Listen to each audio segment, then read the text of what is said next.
What's going on, family? This is Scrapbook Boxing, Museum of the Forgotten Fisticuffs series. I want to take a look at Hector Macho Camacho. He was born May 24th, 1962 in Bayamon, Puerto Rico. He died November 24th, 2012. He was 50 years of age at the time of his death, and he would reside in Spanish Harlem, New York. Now, he stood 5 foot 6.5 inches. He was a southpaw and had a 69-inch reach.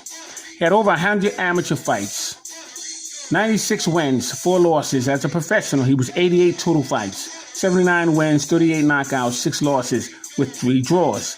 Now, he found himself in a ring with Rafael Bazooka Limon, knocking him out in the 5th round, August 7th, 1983, for the vacant WBC Super Lightweight Championship belt. Now, that belt would become vacant when Bobby Chacon would refuse to face Hector Camacho in Puerto Rico, and Camacho would finally get his shot against Rafael Bazooka Limon. Camacho would find himself in the ring with Jose Luis Ramirez. The fight took place August 10th, 1985. He would win the WBC Lightweight Championship belt. It was a unanimous decision. He would also face Edwin El Chapo Rosario, defeating him in 12 rounds. It was a controversial decision because Camacho was hurt in the 5th and the 11th round, June 13th, 1986. And the crowd went wild. I was in the second row of that fight, and they couldn't believe it. They thought that Rosario was robbed because Camacho was hurt several times in that fight. And I had the privilege to see Iron Mike Tyson on the undercard of that fight, knocking out Reggie Gross in the very first round. Now, Camacho would also find himself in the ring with Ray Boom Boom Mancini. He found himself in the ring March 6, 1989, to win the inaugural vacant WBO Junior Welterweight Championship belt. It was a 12-round decision, and it couldn't win either way, but Camacho felt that he won unanimously.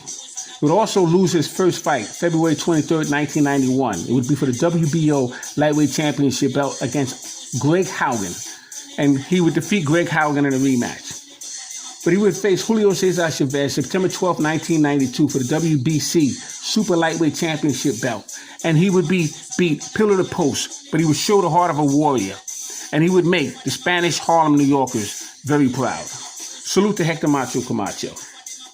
Would also fight Felix Tito Trinidad January 29, 1994, and he would be defeated.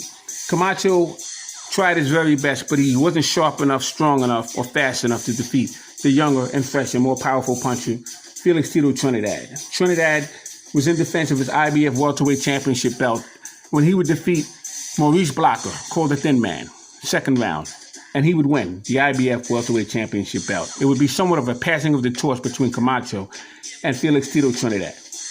Now, Camacho would also face Sugar Ray Leonard, and he would retire him. 5th round, and the referee would stop the fight, March 1st, 1997. And Ray was 40 years of age, and he was away from boxing for 6 years, to his credit. Camacho will also lose a 12-round decision to the gold medalist 1992 Oscar De La Hoya. September 13th, 1997. It would be for the WBC Welterweight Championship belt.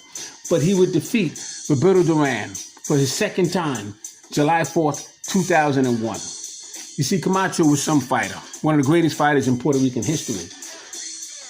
He would defeat 9 times and lose 4 times and have 2 knockouts against world title fights. He would defeat 10 times, lose 4 times, and have 2 knockouts against former world champions. Camacho was one of the greatest fighters, and I have to continue to say that. I knew him somewhat personally. I used to see him walking around with a Camacho nameplate and another nameplate that said Hector.